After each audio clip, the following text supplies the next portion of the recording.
I built a lot of Ninjago stuff, and you guys seem to really want me to build one of the Oni masks. Ash Edits even challenged me to make one of the masks. And I thought, how hard can it really be to make a simple mask? So I guess we have to find out. I got started by drawing out the rough shape of the mask onto one side of a piece of cardboard. That I then could fold in half and draw the other side to make a perfectly symmetrical outline of the mask. Always good to see. With the shape drawn, I could cut out and bend the cardboard into shape. I did, however, need to cut out some small parts so that I could get the cardboard to really bend into the round shape of the mask. After bending it a bit, I got it pretty close to the shape of the mask, so I put on some tape to hold it while I glued everything together.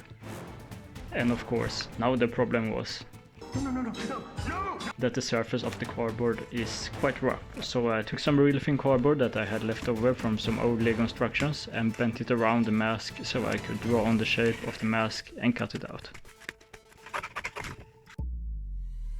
With the top layer of the mask cut out, I could now shape it around the mask and tape it on so that I could start drawing all the different patterns of the red Oni mask. I chose to make the red Oni mask because it's the coolest, with the 4 arms and all those katanas.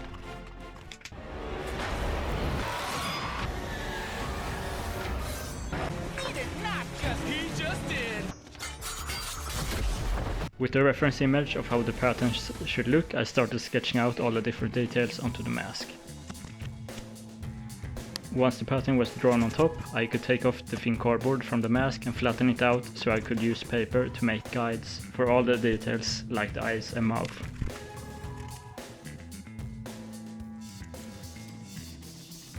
Now with guides for all the details, I could draw out all the patterns onto yellow and black paper and cut them out.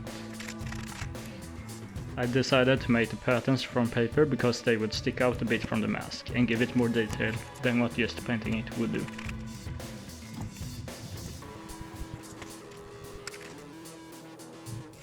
For the white patterns though, I wanted them to stick out even more. So I got another piece of thin cardboard with a white kind of shiny surface and cut out all the patterns. And now with all the patterns cut out, I just have to finish off the mask itself. First I cut out some eye holes so that you actually can see something when you put on the mask. It is I, Garmadon. Then I put tape on all the edges of the mask to smooth them out. And lastly I glued on the top layer of thin cardboard. And now Of course. it's time to paint it red.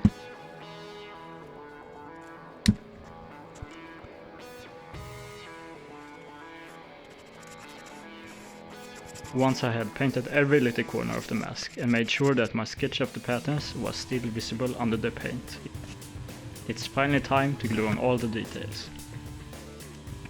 First I glue together the yellow and black paper for the eyes and mouth before gluing them to the mask. Because I left the original sketch of the pattern visible, I could pretty easily line up the different pieces and glue them onto the mask in the correct spots.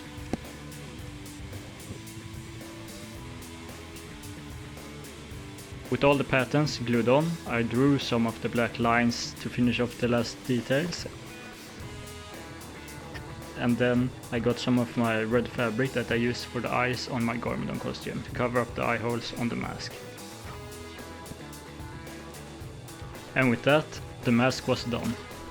This can end one of 2 ways. Either you hand the masks over peacefully, Or what? or we'll have to get all ninja up on ya. I think it's time for a cool montage.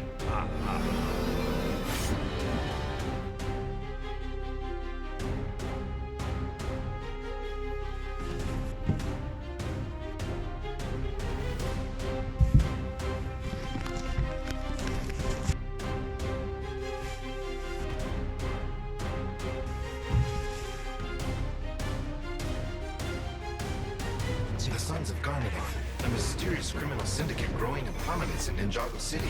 They stole a powerful relic from Cyrus Borg. The Oni mask. There are only 3 in existence.